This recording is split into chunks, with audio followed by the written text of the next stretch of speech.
السلام علیکم ورحمۃ اللہ وبرکاتہ۔ إن الحمد لله نحمده ونستعينه ونستغفره ونعوذ بالله من شرور أنفسنا ومن سيئات أعمالنا، من يهده الله فلا مضل له ومن يضلله فلا هادي له، وأشهد أن لا إله إلا الله وحده لا شريك له، وأشهد أن محمدًا عبده ورسوله۔ اللهم صل على محمد وعلى آل محمد كما صليت على إبراهيم وعلى آل إبراهيم إنك حميد مجيد۔ اللهم بارك على محمد وعلى آل محمد كما باركت على إبراهيم وعلى آل إبراهيم إنك حميد مجيد۔ يا أيها الذين آمنوا اتقوا الله حق تقاته ولا تموتن إلا وأنتم مسلمون۔ يا أيها الناس اتقوا ربكم الذي خلقكم من نفس واحدة وخلق منها زوجها وبث منهما رجالا كثيرا ونساء، واتقوا الله الذي تساءلون به والأرحام إن الله كان عليكم رقيبا۔ يا أيها الذين آمنوا اتقوا الله وقولوا قولا سديدا يصلح لكم أعمالكم ويغفر لكم ذنوبكم، ومن يطع الله ورسوله فقد فاز فوزا عظيما۔ أما بعد فإن خير الحديث كتاب الله، وخير الهدي هدي محمد صلى الله عليه وسلم، وشر الأمور محدثاتها وكل محدثة بدعة وكل بدعة ضلالة وكل ضلالة في النار۔ قال الله سبحانه وتعالى في الكلام المجيد والفرقان الحميد: أعوذ بالله من الشيطان الرجيم۔ يا أيها الذين آمنوا توبوا إلى الله توبة نصوحا، عسى ربكم أن يكفر عنكم سيئاتكم ويدخلكم جنات تجري من تحتها الأنهار يوم لا يخزي الله النبي والذين آمنوا معه نورهم يسعى بين أيديهم وبأيمانهم يقولون ربنا أتمم لنا نورنا واغفر لنا إنك على كل شيء قدير۔ رب اشرح لي صدري ويسر لي أمري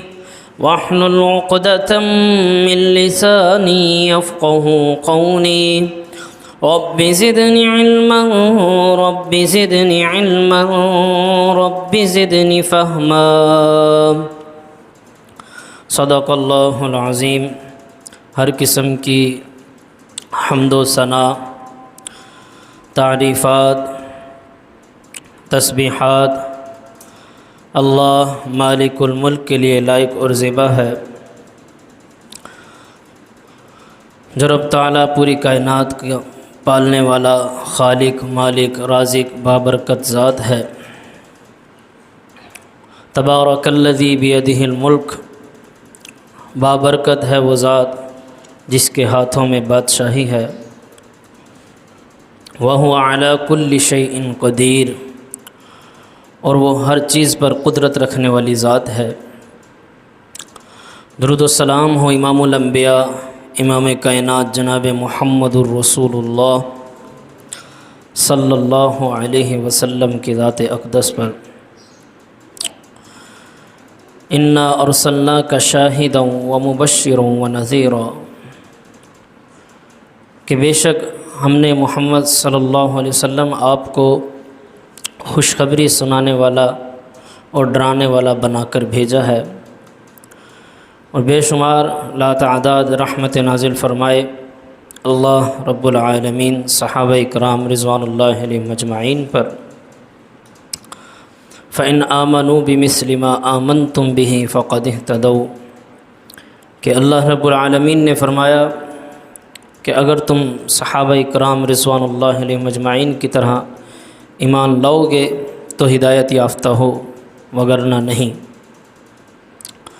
محترم بھائیو، اللہ رب العالمین کی جو کتاب ہے قرآن مجید،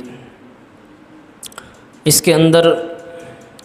اللہ رب العالمین نے یا لوگوں کو ڈرایا ہے یا لوگوں کو خوشخبری سنائی ہے۔ اور قرآن مجید میں جو ڈرانے کا پہلو ہے وہ زیادہ ہے، زیادہ تر لوگوں کو ڈرایا گیا ہے جہنم کے عذاب سے، قبر کے عذاب سے، آخرت کے حشر کے دن کے عذاب سے، دنیا کی تکلیفوں، پریشانیوں، آزمائشوں سے۔ یعنی زیادہ اس کتاب کے اندر لوگوں کو ڈرایا گیا ہے آخرت کے دن سے، اور اس کی تیاری کا حکم دیا گیا۔ لیکن اللہ رب العالمین کی اس کتاب قرآن مجید میں بشارتیں بھی سنائی گئی ہیں، خوشخبریاں، بشارت۔ پھر ہمارا ایک ایمان ہے اس کتاب کے اوپر کہ ذالک الکتاب لا ریب فیہ، یہ ایسی کتاب ہے کہ اس کتاب کے اندر کوئی شک و شبہ کی گنجائش ہی نہیں ہے۔ یہ ہدایت ہے متقین لوگوں کے لیے۔ یعنی جو چیز قرآن مجید نے کہی ہے یہ غلط ہے تو وہ 100% غلط ہی غلط ہے۔ بھلے آج صرف اور صرف مسلمان نہیں بلکہ غیر مسلم بھی بھلے جن چیزوں کو آج نہیں مانتے، ایک وقت آئے گا کہ وہ بھی مان جائیں گے، لیکن ان کے ماننے نہ ماننے سے ہمیں کوئی فرق نہیں پڑنا چاہیے کہ یہ چیز سائنسدانوں نے ثابت کر دی ہے اس لیے ہم اس پہ ایمان لاتے ہیں، اور یہ چیز سائنسدان ابھی تک ثابت نہیں کر سکے لہٰذا اس کے اوپر ہمارا ایمان نہیں ہے۔ یہ چیز نہیں ہونی چاہیے، بلکہ ہمارا دو ٹوک ایک فیصلہ ہونا چاہیے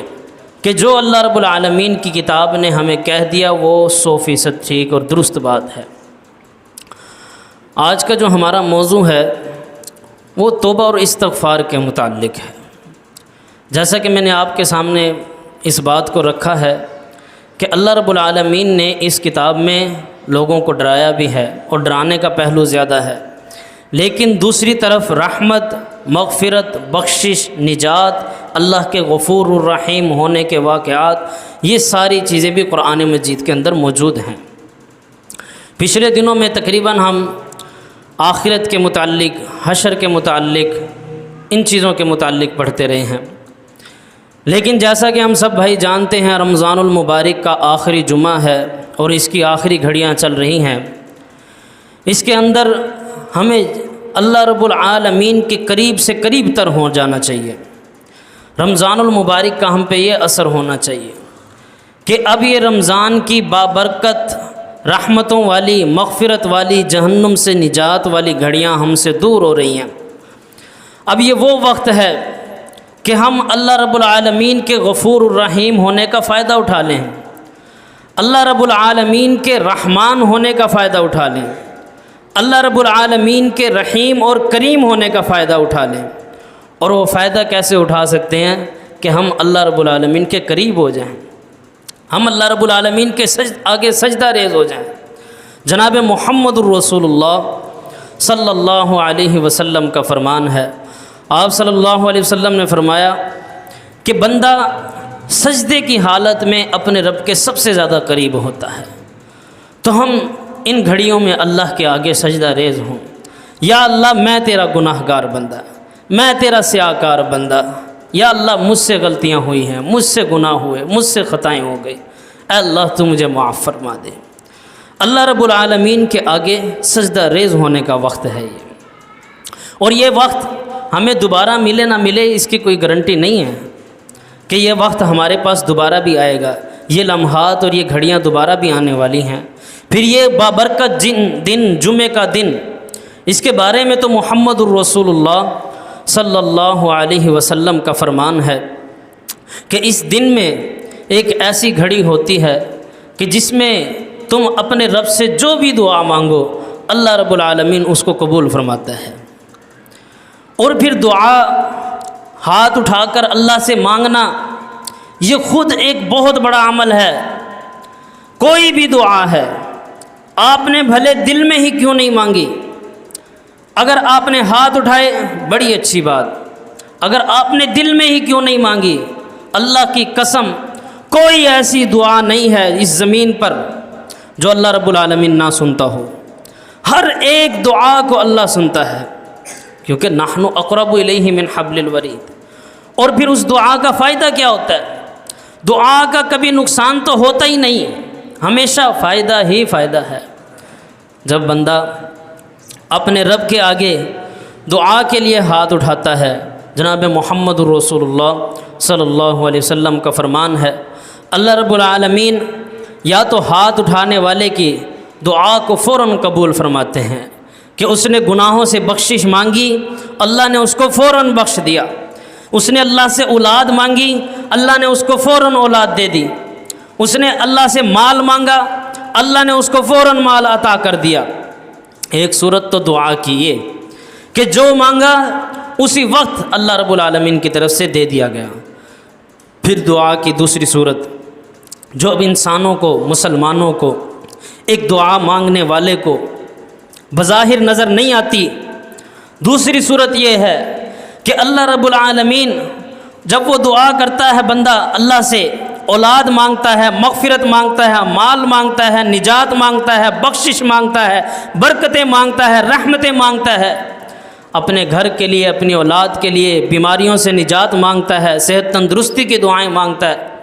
ہو سکتا ہے جو وہ مانگ رہا ہے وہ اللہ ابھی اس کو نہ دے، اس کے لیے وہ اس موقع پر بہتر ہی نہ ہو۔ یعنی ایک بندہ مال مانگ رہا ہے، اللہ اس کو نہیں دے رہا، ہو سکتا ہے اس کے لیے ابھی مال کا مل جانا ٹھیک نہ ہو، کیونکہ کل کو اللہ جانتا ہے، پرسوں کو اللہ جانتا ہے، آنے والے دنوں کو اللہ جانتا ہے، وہ بندہ نہیں جانتا۔ تو اللہ ہو سکتا ہے اس کی جو مانگنے والی جو وہ دعا مانگ رہا ہے وہ اس کو نہ ملے، لیکن اس دعا کا فائدہ پھر یہ ہوتا ہے، ہاتھ ایسے خالی نہیں جاتے، ہاتھ اللہ خالی نہیں لوٹاتا۔ دعا کا فائدہ یہ ہوتا ہے اللہ رب العالمین اس دعا کی برکت سے اس کے گناہوں کو معاف فرما دیتے ہیں، جو اس نے پیچھے گناہ کیے ہوتے ہیں، جو اس سے خطائیں ہوئی ہوتی ہیں، اللہ ان کو معاف فرما۔ پھر دعا کا تیسرا فائدہ یہ بھی نظر آنے والا فائدہ نہیں ہے، جو ہمیں بظاہر نظر نہیں آتا، لیکن اتنا بڑا فائدہ جس کا ہم تصور نہیں کر سکتے۔ اگر ہمیں پتہ چل جائے کہ ہم اگر فلانی جگہ پر جائیں گے ہمارا ایکسیڈنٹ ہو جائے گا اور ہم جان سے چلے جائیں گے، تو ہم جائیں گے اس جگہ پر۔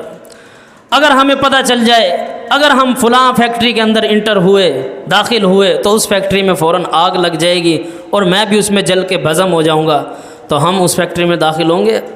اگر ہمیں پتہ چل جائے ہمارا فلانا بچہ اگر اب گھر سے نکلا گر کے چوٹ لگ جائے گی یا کچھ ہو جائے گا، مطلب کوئی بھی مصیبت اگر ہمیں اس کا علم ہو جائے، کوئی بھی مسئلہ، کوئی بھی پریشانی اگر انسان کو اس کا پہلے علم ہو جائے تو وہ اس کی طرف نہیں جاتا۔ تو دعا کا تیسرا فائدہ یہ ہوتا ہے، اگر بندہ جو چیز مانگ رہا ہے اللہ اس کو نہیں دے رہا، شاید اس کے لیے بہتر نہ ہو، تو اللہ رب العالمین تیسرا فائدہ اس کا یہ کرتے ہیں کہ آنے والی مصیبت کو ٹال دیتے ہیں، جو تکلیف اس کے اوپر آنی تھی اس کو ٹال دیتے ہیں۔ یہ دعا کی برکت ہے۔ پھر چوتھا فائدہ دعا کا، وہ بھی ہمیں نظر نہیں آتا اور ہم سمجھتے ہیں شاید اللہ ہماری سن ہی نہیں رہا، میں تو اتنی دعائیں مانگتا ہوں اللہ میری سنتا ہی نہیں، معاذ اللہ۔ اللہ کی قسم اللہ ہر بندے کی سنتا ہے، کوئی ایسا بندہ نہیں ہے جو ہاتھ اٹھا کے اللہ سے مانگے اور اللہ اس کی دعا کو سنے نہ۔ اللہ سنتا سب کی ہے، ہاں اللہ جس کی چاہے قبول کر لے، جس کی چاہے نہ کرے، لیکن جو اخلاص سے اپنے رب کو پکارے، جو چیز بھی مانگے، ہاں تو اللہ وہ چیز عطا کرتا ہے۔ وگرنہ چوتھا فائدہ بھی سن لے، چوتھا فائدہ یہ ہوتا ہے کہ اللہ رب العالمین اس کی دعا کو ذخیرہ بنا دیتے ہیں اور قیامت کے دن اس کی ان دعاؤں کو نکالا جائے گا، اس کا بدلہ اس کو دیا جائے گا، وہ اس کی نیکیوں کے اندر شامل ہوں گی وہ دعائیں جو اس نے اپنے رب سے مانگی ہوں گی۔ تو دعا، ہاتھ اٹھا کر دعا مانگنا، دعا تو خود ہی عبادت ہے، دعا خود ایک عبادت کا عمل ہے، نماز وہ خود دعا ہے۔ ہم قرآن پڑھتے ہیں، اللہ رب العالمین میں اس نے ربنا آتنا فی الدنیا حسنہ وفی الآخرۃ حسنۃ وقنا عذاب النار، اللہ کے عذاب کے واقعات پڑھ کے پھر اللہ سے دعائیں مانگتے ہیں۔ اللہ رب العالمین جب اللہ کا کلام پڑھتے ہیں ہم، اللہ بھی ہم سے یہی چاہتا ہے کہ ہم اس سے مغفرت مانگیں، ہم اس سے توبہ استغفار کریں۔ اللہ بھی جنت کی خوشخبریاں سنا کر پھر ایک ایسی آیت بتاتا ہے کہ جس کے اندر انسان اللہ سے جنت مانگے۔ اللہ بھی جہنم کے واقعات سنا کر پھر ایک ایسی آیت لوگوں کے سامنے رکھتا ہے جس میں وہ جہنم سے نجات مانگے۔ اللہم اجرنا من النار، اللہ ہم سب کو جہنم کی آگ سے محفوظ فرما لے۔ تو دعا خود ایک عبادت ہے، اور دین اسلام کا کوئی بھی عمل ہے اس کے اندر دعا کا پہلو پایا جاتا ہے۔ انسان زکوٰۃ ادا کرتا ہے، اس کے اندر بھی یہی معاملہ ہے کہ جس کو زکوٰۃ دی جا رہی ہے اس کے دل سے دعا نکلے، وہ میرے لیے دعا مانگے۔ پھر روزہ خود ایک انسان کو تقوی کی طرف لے کر جاتا ہے۔ روزے کا مقصد ہی یہی ہے کہ انسان اللہ سے ڈرنے والا بن کر اللہ سے مغفرت طلب کرے، اللہ سے معافی مانگے۔ تو دعا ہر عمل کا مغز ہے دین اسلام کا، توبہ کرنا، استغفار کرنا، اپنے رب کے آگے ہاتھ اٹھانا۔ پھر کچھ مسلمانوں کے اندر مایوسی آ جاتی ہے، اور جبکہ اللہ رب العالمین کا فرمان ہے کہ مایوسی کفر ہے، مایوس نہیں ہونا اللہ کی ذات سے کبھی بھی، کتنے ہی بڑے بڑے گناہ کیوں نہ ہو جائیں، کتنا ہی بڑا خطا کار، گناہ گار، سیاہ کار بندہ کیوں نہ ہو، بھلے زانی ہو، بھلے قاتل ہو، حتیٰ کہ اگر شرک کرنے والا بھی ہے، شرک کرنے والا بھی ہو اللہ کے ساتھ، اگر دنیا کی زندگی میں اللہ سے معافی مانگے، اللہ اس گناہ کو بھی معاف فرما دے گا۔ لیکن ہر عمل کے لیے 3 باتوں کا ہونا لازمی ہے، 3 چیزوں کا ہونا لازمی ہے، پھر ہماری توبہ بھی قبول ہے، پھر ہمارا استغفار بھی قبول ہے، اگر یہ 3 چیزیں ہمارے اندر ہیں۔ اور اگر یہ 3 چیزوں میں سے کوئی ایک چیز بھی مسنگ ہے، کم ہے، پھر وہ عمل قابل قبول نہیں ہوتا۔ دعا کرتے وقت پہلے تو ہمیں علم ہونا ضروری ہے کہ ہم نے اپنے رب کو منانا کیسے ہے، ہم نے اپنے رب کے آگے ہاتھ کیسے اٹھانے ہیں۔ کچھ لوگوں کو پتہ ہی نہیں ہوتا، کم علمی کی وجہ سے جب وہ اتنے گناہ کر بیٹھتے ہیں کہ ان کا دل زنگ آلود ہو جاتا ہے، اس کے بعد ان کے علم کے مطابق، ان کی سوچ کے مطابق، ان کے اپنے نظریے کے مطابق ان کا خیال یہ ہوتا ہے کہ اب شاید ہمارے گناہ کی معافی نہیں ہے، اب ہم نے اتنے گناہ کر لیے بھائی، اب تو ہم گناہ گار ہی ٹھیک ہیں، اب اللہ ہمیں کیا معاف کرے گا، معاذ اللہ۔ تو پہلا یہ علم ہونا ضروری ہے کہ جتنے بھی بڑے سے بڑے گناہ ہو جائیں اللہ رب العالمین کی رحمت سے زیادہ نہیں ہو سکتے، جتنے بھی بڑے سے بڑے گناہ ہو جائیں اس کی مغفرت سے بڑے گناہ نہیں ہو سکتے۔ اللہ رب العالمین کو انسان ہمیشہ رحمان اور رحیم اور غفور الرحیم پائے گا، بخشنے والا، رحم کرنے والا، وہ اللہ کی ذات ہے۔ لیکن یہ شرائط پوری ہوں کہ پہلے اس کو علم ہو اس بات کا کہ میرا کوئی بھی گناہ ہے اللہ مجھے معاف کر دے گا اگر میں توبہ استغفار کروں۔ دوسرا، یقین ہونا ضروری ہے کہ اللہ سے مانگوں گا معافی تو میرا رب مجھے معاف کر دے گا، اس بات کا یقین ہونا۔ جیسے ہمیں یقین ہوتا ہے کہ اگلے دن کا سورج طلوع ہوگا، جیسے ہمیں رات کے آنے کا یقین ہوتا ہے، جیسے ہمیں یہ یقین ہے کہ یہ میرا بیٹا ہے، اتنا یقین اپنے رب پہ ہونا چاہیے جب دعا مانگے کہ میرا رب مجھے معاف کر دے گا۔ اس یقین کے ساتھ، اس اعتبار کے ساتھ جب بندہ اپنے رب سے معافی طلب کرتا ہے اللہ اس کے گناہوں کو معاف فرما دیتا ہے۔ یقین ہونا ضروری ہے کہ میرا رب مجھے بخشے گا۔ اللہ رب العالمین اس کے اس یقین کی قدر کرتے ہیں کہ میرا بندہ اتنے یقین کے ساتھ میرے پاس آیا۔ جیسے ہم کسی کے پاس اکثر جاتے ہیں پیسے مانگنے کے لیے، کسی قرض لینا، اور یار میں نے تو تجھ سے امیدیں لگائی ہوئی تھی، میں تو امید لگا کے آیا تھا کہ فلاں جگہ سے بھی نہیں ملے، فلاں جگہ سے بھی نہیں ملے، فلاں جگہ سے بھی نہیں ملے، چلو تجھ سے مل جائیں گے، گھر کا خرچہ چل جائے گا۔ ایسی باتیں کرتے ہیں دنیا کے زندگی میں، جبکہ بندوں سے تو ایسی امیدیں لگانی نہیں چاہیے، امید تو رب کی ذات سے ہونی چاہیے۔ تو اللہ رب العالمین تو ان یقینوں سے کئی بڑا یقین، اس کا حق رکھنے والی ذات ہے کہ جب اس کی طرف آئیں تو ہم یقین سے بھرپور ہوں کہ اب ہم ایسی ذات کی طرف آئے ہیں جہاں سے ہم خالی ہاتھ نہیں لوٹ سکتے۔ اب ہم ایسی ذات کی طرف آئے ہیں کہ اس کے آگے اگر ہاتھ اٹھائیں تو ہمیں خالی ہاتھ نہیں لٹائے گا۔ اس یقین کے ساتھ دعا مانگیں۔ پھر کئی بندوں کو تیسری چیز جو ہے، کئی بندوں کو علم بھی ہوتا ہے کہ ایسے معافی مانگی جاتی ہے، ایسے توبہ کی جاتی ہے، ایسے استغفار کیا جاتا ہے، یقین بھی ہوتا ہے لیکن عمل نہیں ہوتا، عمل نہیں کرتے، وہ ہاتھ اٹھا کے اپنے رب سے مغفرت نہیں مانگتے کہ اے اللہ ہمیں معاف کر دے۔ تو علم کا، یقین کا اور عمل کا، ان تینوں چیزوں کا ہونا ضروری ہے۔ اگر ہم میں سے کوئی بھی بڑے سے بڑا گناہ گار بندہ ہے، سیاہ کار ہے، خطا کار ہے، اللہ کی قسم اگر ان تین چیزوں کے ساتھ اپنے رب کی طرف آئے کہ اس کو علم بھی ہو، اس کو یقین بھی ہو اور اس کا عمل بھی درست ہو، تو اللہ رب العالمین اس کو بخش دیں گے، اس کو معاف فرما دیں گے۔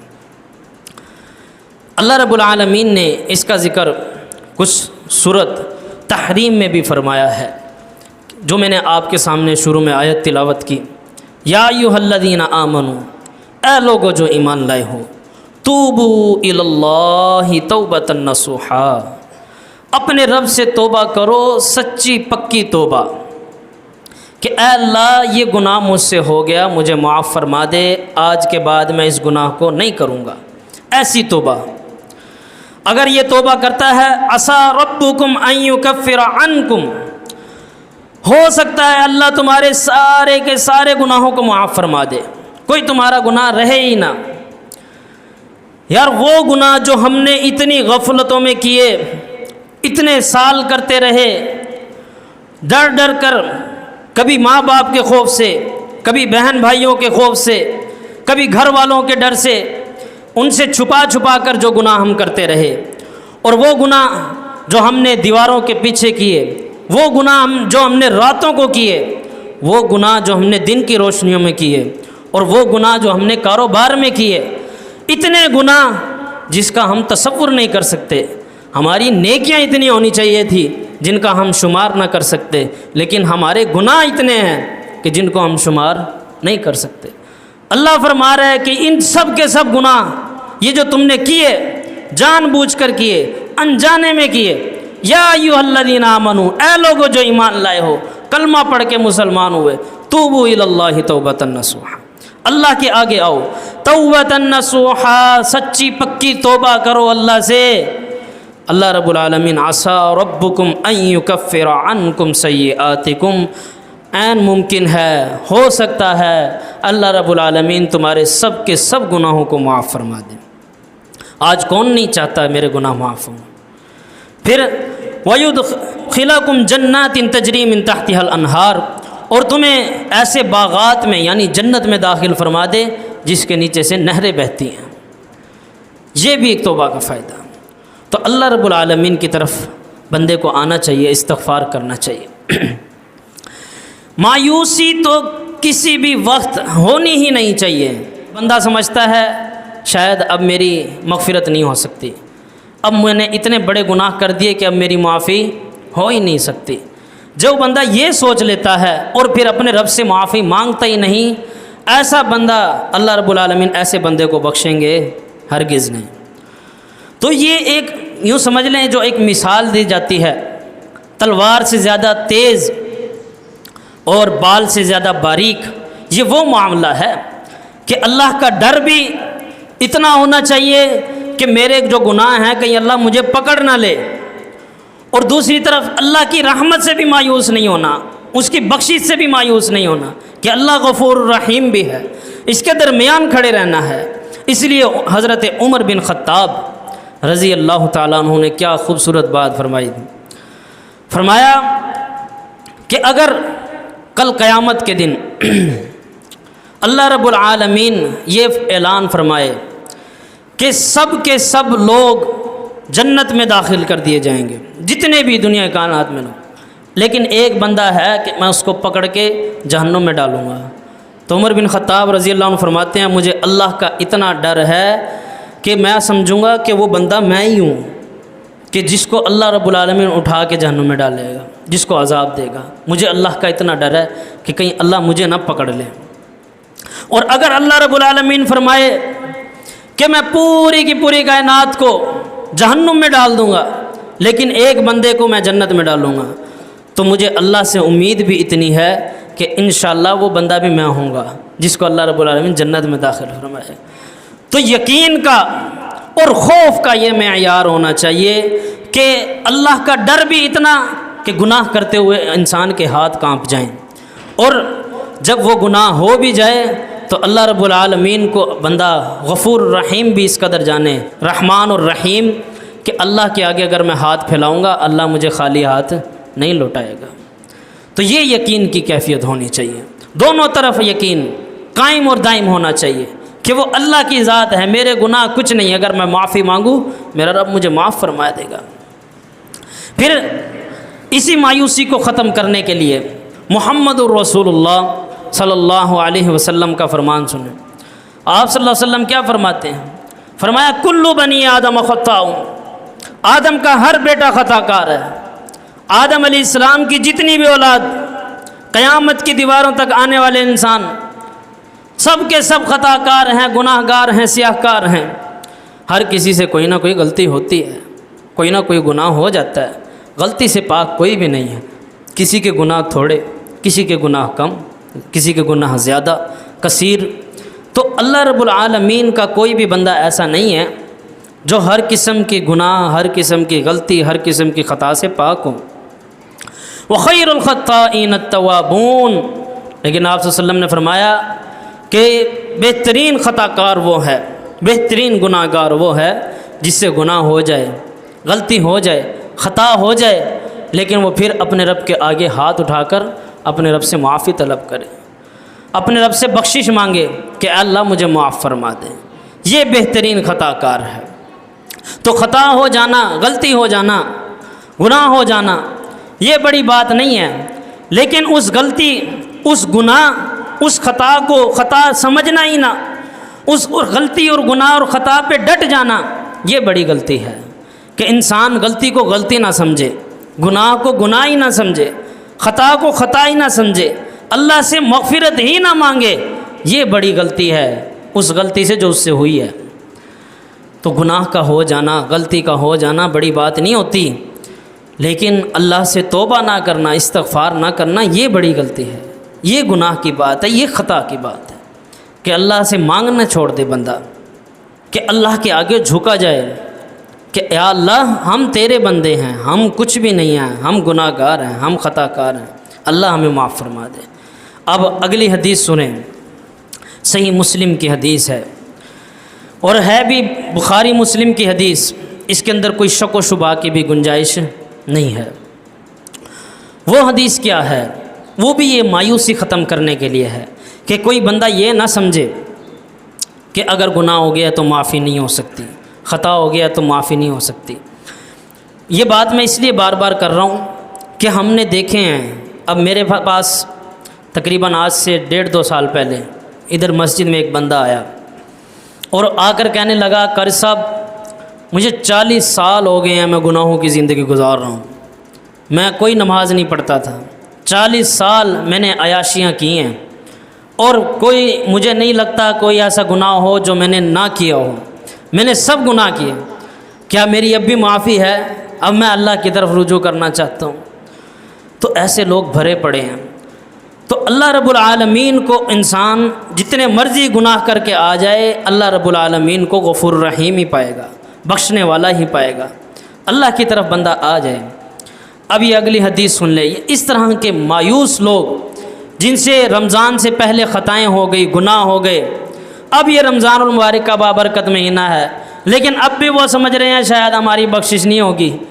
تو محمد الرسول اللہ صلی اللہ علیہ وسلم فرماتے ہیں والذی نفسی بیدہ، اس ذات کی قسم جس کے ہاتھ میں میری جان ہے، یعنی اللہ کی قسم اٹھا کے محمد الرسول اللہ صلی اللہ علیہ وسلم فرما رہے ہیں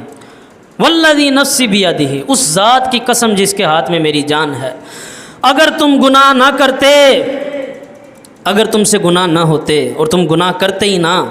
تو اللہ رب العالمین ایسی مخلوق کو پیدا کرتا جس سے گناہ ہوتا، جس سے غلطی ہوتی، جس سے خطا ہوتی، اور پھر وہ اپنے رب کے آگے ہاتھ اٹھا کے اپنے رب سے معافی مانگتے۔ اللہ کو درکار ہے تمہاری معافی، تمہارا ہاتھ اٹھانا، اللہ کے آگے تمہارا شرمندہ ہونا کہ یا اللہ ہم سے غلطی ہو گئی، ہم سے خطا ہو گئی۔ یہ اللہ کی بڑائی ہے، یہ اللہ کی بڑائی ہے کہ ہم اس کے آگے ہاتھ اٹھائیں، یہ اللہ کی تعریف ہے کہ ہم اس کے آگے شرمندہ ہو جائیں، اللہ ہمیں معاف کر دیں۔ تو محمد الرسول اللہ صلی اللہ علیہ وسلم نے قسم اٹھا کے فرمایا کہ اگر تم سے گناہ نہ ہوتا، غلطی نہ ہوتی، خطا نہ ہوتی، تو اللہ ایسی مخلوق کو پیدا کرتا جس سے غلطی، گناہ اور خطا ہوتا، اور پھر وہ اپنے رب سے معافی مانگتے، اپنے رب سے بخشش طلب کرتے۔ تو اللہ کی ذات سے مایوس نہیں ہونا، کسی صورت بھی مایوس نہیں ہونا۔ اور پھر اگر اللہ کو ایسی مخلوق درکار ہوتی جس سے غلطی بھی نہ ہو، جس سے گناہ بھی نہ ہو، جس سے خطا بھی نہ ہو، جو ہر وقت اللہ کی عبادت میں جٹی رہے، اگر اللہ کو ایسی مخلوق کی ضرورت ہوتی تو اللہ کے پاس ہم سے پہلے موجود ہے، اور ہم سے کئی گنا بڑی تعداد کے اندر موجود ہے۔ اور وہ مخلوق فرشتے، اللہ کے فرشتے جن سے کبھی کوئی غلطی نہیں ہوتی، جن سے کبھی کوئی گناہ نہیں ہوتا، کوئی خطا نہیں ہوتی، ہم سے زیادہ طاقتور، ہم سے زیادہ عبادت گزار، اور ہر وقت کان لگائے ہوئے اللہ کے فرمان پر کہ کب اللہ کا حکم آئے اور ہم اس کو بجا لائیں، اللہ کے پاس موجود ہے۔ تو محمد الرسول اللہ صلی اللہ علیہ وسلم کا فرمان سنیں، اس مخلوق کی تعداد بھی کتنی ہے۔ اگر اللہ کو یہی سب چاہیے ہوتا، اس مخلوق کی تعداد، آپ صلی اللہ علیہ وسلم کا فرمان ہے جیسے زمین پہ بیت اللہ ہے، اسی کی سید میں آسمانوں پر بیت المعمور ہے۔ جیسے یہاں مسلمان بیت اللہ کا طواف کرتے ہیں، فرشتے اس بیت المعمور کا طواف کرتے ہیں، لیکن فرق یہ ہے یہاں انسان سال میں بھلے 365 دن ہے اور 365 مرتبہ بیت اللہ جائے اور آئے اور چکر لگا کے آ جائے،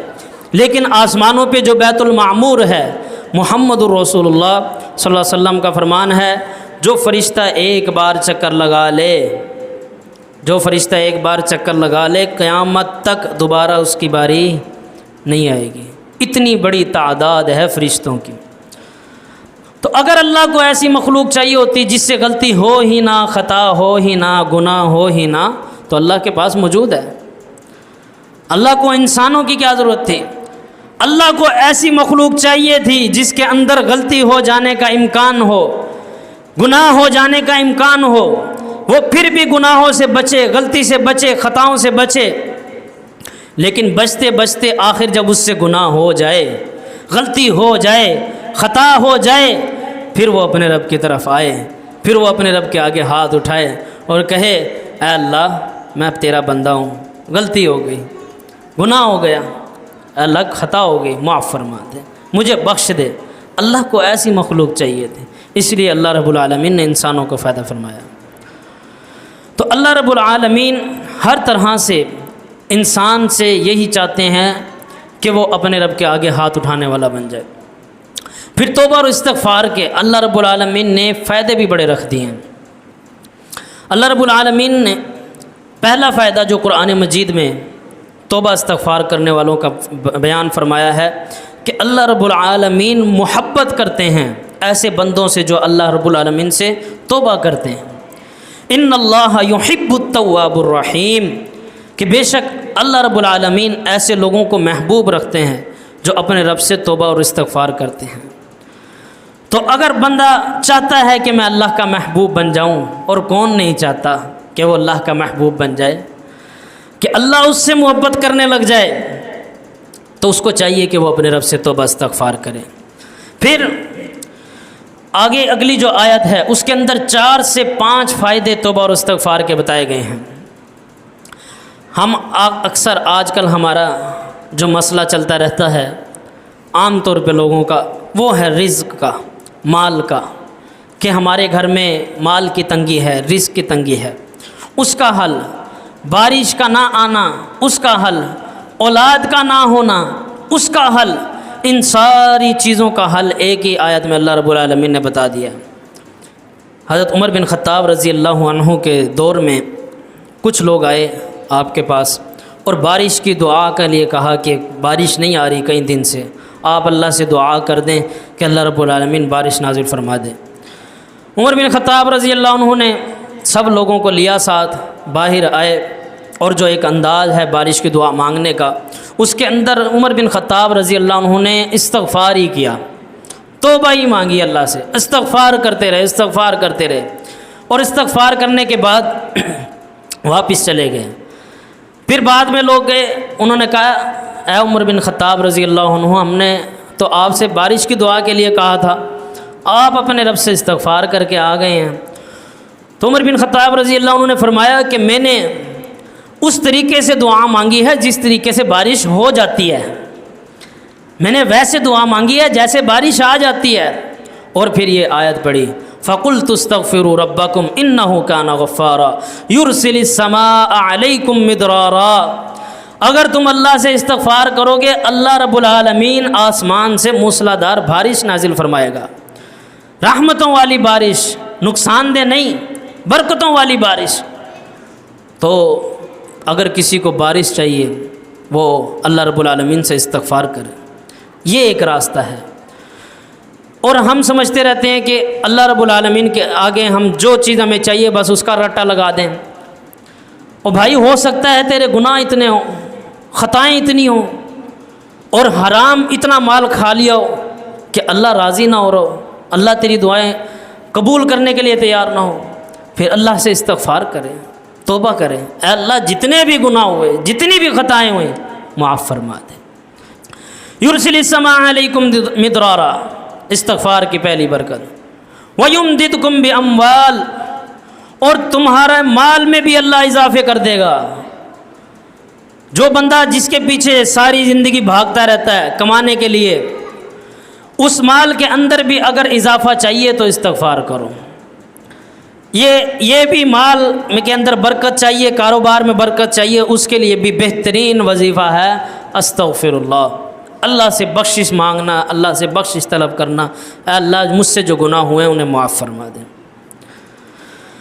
وَيُمْدِدْكُمْ بِأَمْوَالٍ وَبَنِينَ، اگر بیٹے چاہیے تب بھی استغفار، کسی کی اولاد نہیں ہے استغفار، اللہ رب العالمین سے استغفر اللہ استغفر اللہ استغفر اللہ، اے اللہ مجھے بخش دے۔ اتنے بڑے بڑے فائدے، اور پھر سب سے بڑا فائدہ